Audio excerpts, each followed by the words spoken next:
नमस्कार दोस्तों, हमारी ऑनलाइन क्लास में आपका हार्दिक स्वागत है। हम पढ़ रहे थे मेवाड़ का इतिहास और हमने रावल रतन सिंह तक पढ़ लिया था। अब पढ़ने वाले हैं हम महाराणा हमीर के बारे में। तो हमीर के बारे में हम पढ़ते हैं। चलो, तो हमीर के बारे में हम देखते हैं। जैसे मेवाड़ में गोहिल वंश का शासन था। मेवाड़ में किसका शासन था? गोहिल वंश का। गोहिल वंश में देखते हैं हम बप्पा रावल, अललट, ये शासक बनते हुए आए हैं। इस वंश में बढ़ते बढ़ते एक फिर आता है कर्ण सिंह या रण सिंह। रण सिंह या कर्ण सिंह एक शासक आता है। उसके दो पुत्र होते हैं। एक होता है सैम सिंह और इसका दूसरा पुत्र होता है राहब। राहब। तो इस कर्ण सिंह का बड़ा बेटा होता है, या रण सिंह का जो बड़ा बेटा होता है वो सैम सिंह, और ये राहब होता है इसका छोटा बेटा। पहले क्या होता था कि जो बड़ा बेटा होता था, जैसे ये सैम सिंह बड़ा बेटा था, इसे राजा के बाद ये अगला राजा कौन बनता था? उसका बड़ा बेटा जो होता था। तो इसे सैम सिंह राजा बनाएगा। तो भाई ये छोटा बेटा था, ये कहाँ जाएगा? तो उस समय क्या होता था कि छोटे बेटों को कुछ गांव दिया जाता था जिन्हें ठिकाना कहा जाता था। ठिकाना। तो इस राहब को कुछ ठिकाने दिए गए थे। उसमें इसको ठिकाने दिए गए थे, वो था सिसोदा। एक ठिकाना था सिसोदा। ये सिसोदा किसे दिया गया था? इस राहब को दिया गया था। तो कहता है कि भाई राहब ने सिसोदा की स्थापना की थी। ये पूछा जाता है क्वेश्चन कि सिसोदा की स्थापना किसने की थी? तो राहब ने की थी। ये याद रखना भाई, राहब ने सिसोदा की स्थापना की।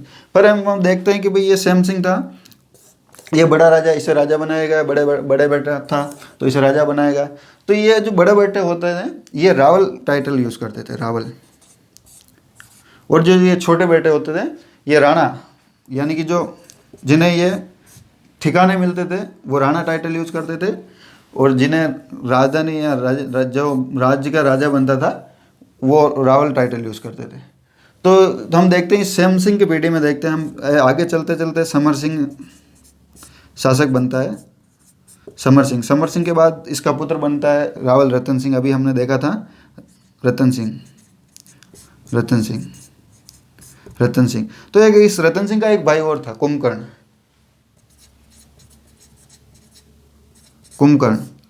तो इसका ये छोटा भाई था कुंभकर्ण। ये नेपाल चला गया और वहाँ राणा डायनेस्टी की स्थापना की थी। और वहाँ पर राणा डायनेस्टी की स्थापना की थी। जो इस कुंभकर्ण ने स्थापना की थी उस राणा डायनेस्टी की, उन्होंने 2007 तक नेपाल में शासन किया था। उसके बाद वहाँ लोकतंत्र आ गया। तो ये बड़ी बात है, देखना 2007 तक इस कुंभकर्ण के वंशज ने, यानी कि मेवाड़ के वंशों ने वहाँ शासन किया था। अब हम देखते हैं भाई, इधर ये समर सिंह के बाद रतन सिंह बनता है इसका पुत्र। इधर ये राहब था। इस पीढ़ी में देखते हैं हम, तो यहाँ लक्ष्मण सिंह का था एक, इस रतन सिंह के समय का लक्ष्मण सिंह का पुत्र होता है, वो होता है हमीर। ये जो राणा हमीर होता है, ये छोटा बेटे का पुत्र होता है, तो ये राणा टाइटल यूज़ करता है। ये राणा हमीर को ये सिसोदा ठिकाना मिलता है लक्ष्मण सिंह के बाद। इधर समर सिंह के बाद रतन सिंह को चित्तौड़ मेवाड़ मिलता है। तो क्या होता है कि भाई रतन सिंह के समय अलाउद्दीन खिलजी चित्तौड़गढ़ पर आक्रमण कर देता है। अलाउद्दीन खिलजी चित्तौड़गढ़ पर आक्रमण करता है तो उस समय ये लक्ष्मण सिंह इसकी मदद के लिए आता है। भाई जब भाइयों की मदद कौन नहीं करेगा। तो फिर केसरिया होता है, आपको पता ही है। उस युद्ध में ये रतन सिंह मारा जाता है। इसके साथ में ये लक्ष्मण सिंह और इसके पाँच भाई और थे, वो भी मारे जाते हैं। फिर ये राणा हमीर बचता है। इधर का शासन राणा हमीर को दिया जाता है और इधर कब्जा अलाउद्दीन खिलजी कर लेता है और वो अपने बेटे को सौंप के जाता है खिजर खा। उसके बाद वो इसका अपने मालदेव सोनगरा को सौंपता है। मालदेव सोनगरा को चित्तौड़ सौंपता है। और कुछ दिनों बाद मालदेव सोनगरा की जब डेथ हो जाती तो उसका बेटा बनता है चित्तौड़गढ़ का अगला शासक बनवीर सोनगरा। और फिर इधर दिल्ली में क्या होता है कि जो खिलजी वंश होता है वो समाप्त हो जाता है। खिलजी वंश समाप्त हो जाता है और तुगलक वंश आ जाता है। तो जो ये तुगलक वंश आता है तो उससे इस बनवीर सोनगरा को सपोर्ट मिलना बंद हो जाता है दिल्ली से। तो फिर इधर हमीर को पता चलता है कि भाई जब इसे बनवीर को चित्तौड़ वहाँ दिल्ली से कम सपोर्ट मिल रहा है तो ये सोचता है भाई चित्तौड़ अपने पूर्वजों का ही रहा है, तो इसे वापस विजय किया जाए, हम वापस अपने कब्जे में लिया जाए। तो इसने इस बनवीर सोनगरा पर आक्रमण किया और चित्तौड़गढ़ को वापस अपने कब्जे में ले लिया। अब हम देखते हैं कि भाई जब इस राणा हमीर ने चित्तौड़गढ़ को अपने कब्जे में लिया तो वहाँ कुछ ना कुछ करवाएगा। इसने अन्नपूर्णा देवी का मंदिर बनाया एक।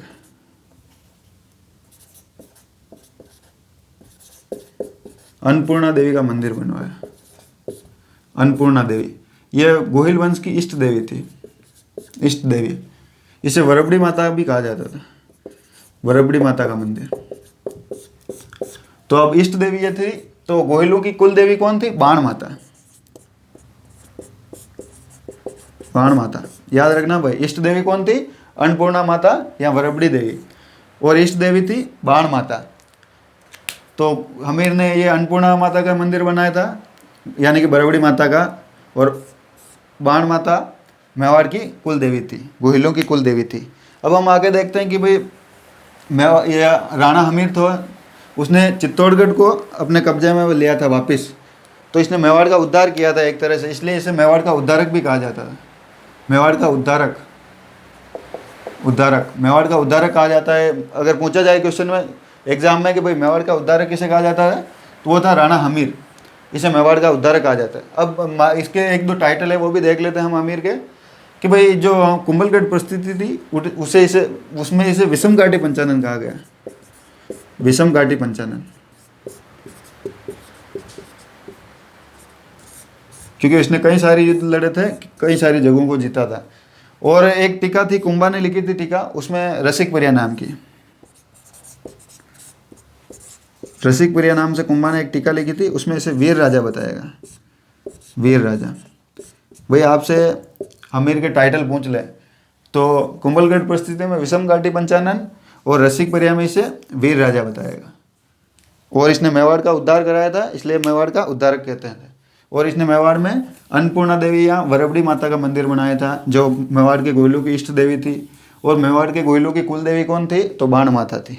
इसके बाद हम आगे देखते हैं, जो शासक आता है वो था राणा लाखा।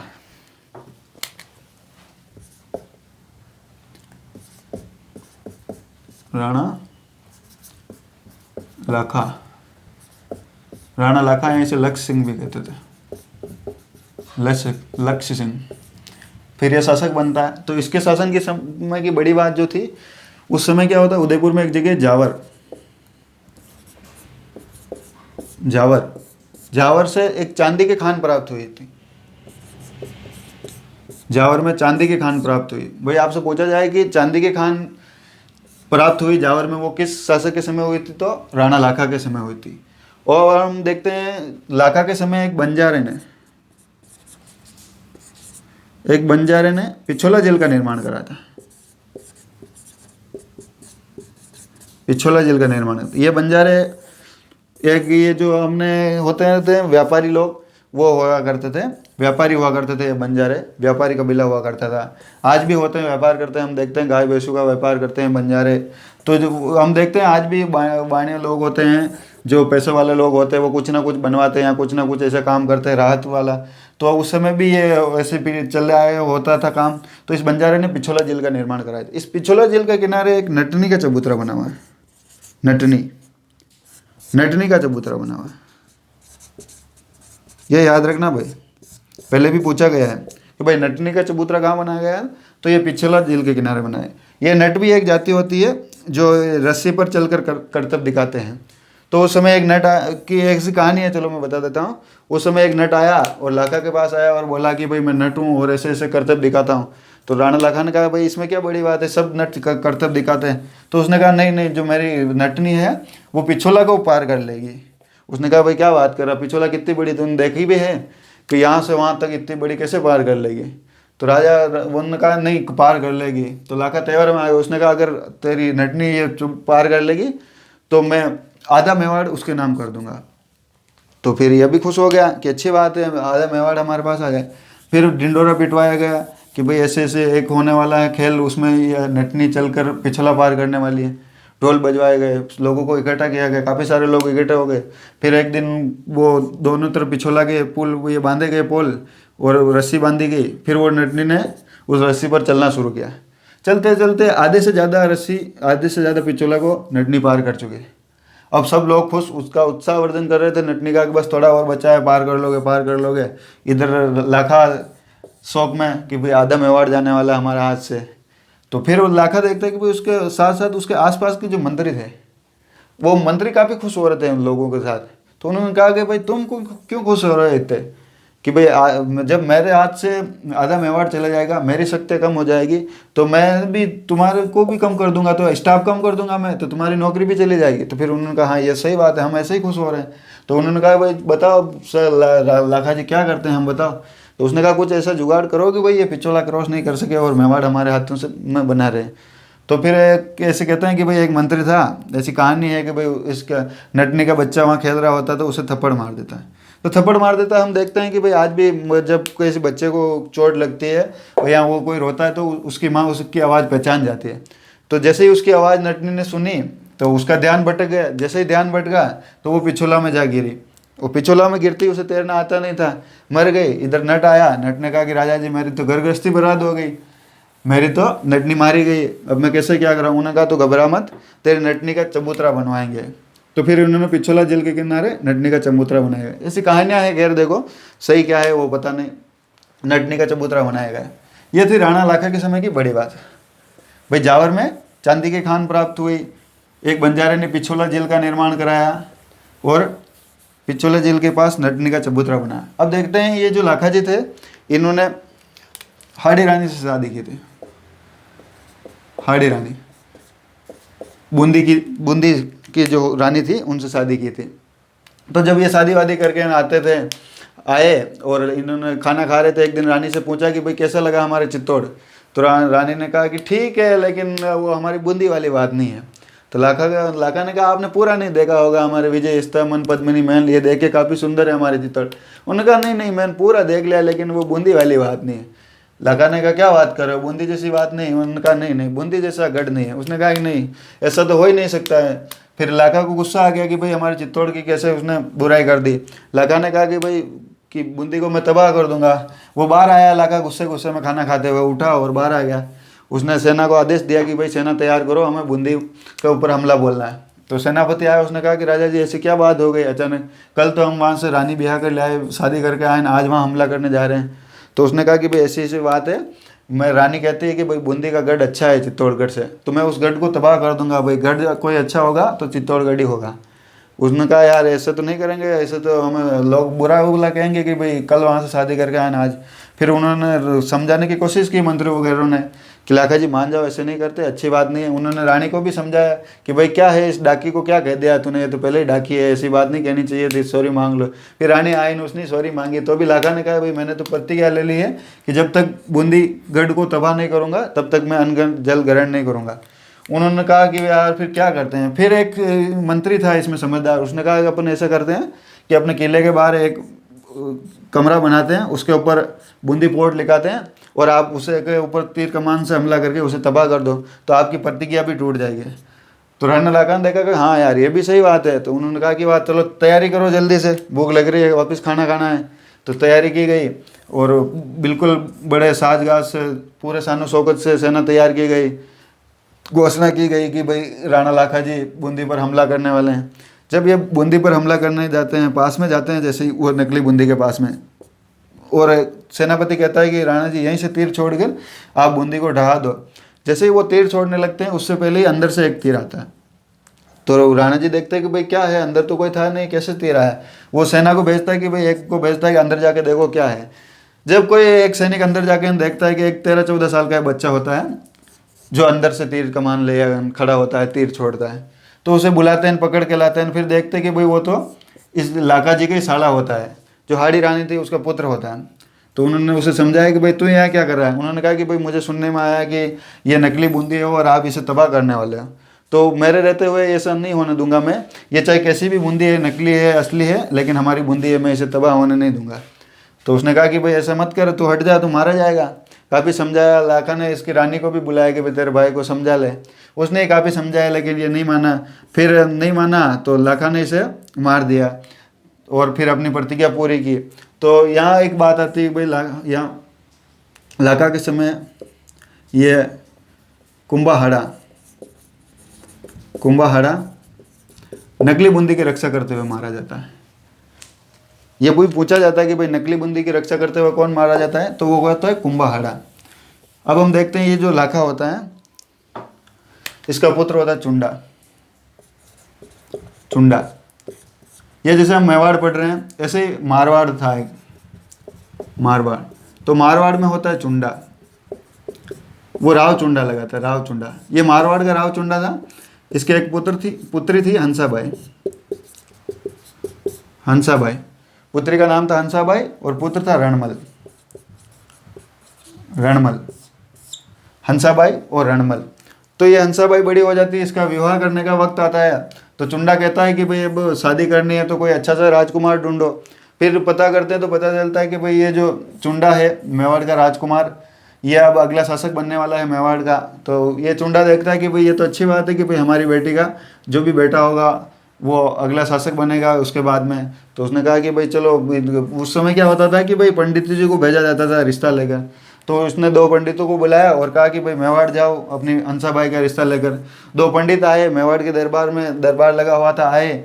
इधर एक तरफ लाखा बैठा था, उसके पास में ये चुंडा बैठा था, ये राजकुमार था और ये राजा था, चुंडा बैठा था।